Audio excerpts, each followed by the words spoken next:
이어서 진주에서 전해드립니다. 진주시가 e스포츠장 경기장 위치를 1년 6개월이 지나서야 바꾸는 오락가락 행정으로 세금을 낭비했는데도 시회는 공식적인 문제 제기나 논의조차 하지 않았습니다.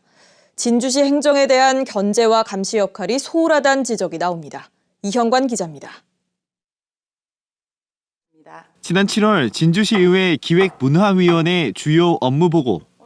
진주시가 KTX 신진주역 주변에 e스포츠 경기장을 새로 짓는 계획을 경상국립대학교 100주년 기념관 건물을 빌려 고쳐 쓰는 계획으로 바꾼 데 대해 설명합니다.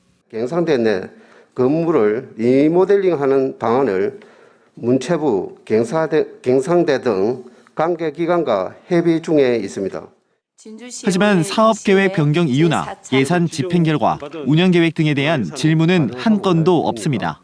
예, 질의하실 의원이 없으므로 문화예술가 소관 보고를 마치도록 하겠습니다. 2달 뒤인 지난 9월에 열린 행정사무감사 때도 마찬가지입니다. 진주시가 e스포츠 경기장 사업계획의 변경 내용을 재차 보고했지만 예산 절감과 효과성 증대를 위한 사업 변경 방안을 문체부, 경상대 등 관계기관과 협의 중입니다. 이를 따져 묻는 시의원은 한 명도 없습니다. 질의가 없으므로 문화예술가 소관 감사를 마치겠습니다.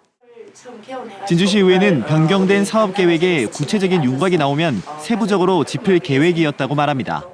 간담회와 사전 설명회를 통해 충분히 논의하고 있었습니다. 다만 추가적인 질의가 없어서 공개석상에서 논의가 되지 못했습니다. 세부 사항을 짚어나가고 있습니다.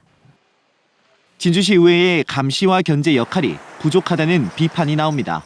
검토가 면밀하지 못했다는 것이 가장 큰 근본적인 이유라고 보고요. 업무 보고가 있을 때 그것을 야무지게 듣고 해야 됨에도 불구하고 질의가 없었다는 것. 민의를 대표하는 시의원으로서 책임을 좀 방기했다는 생각을 합니다.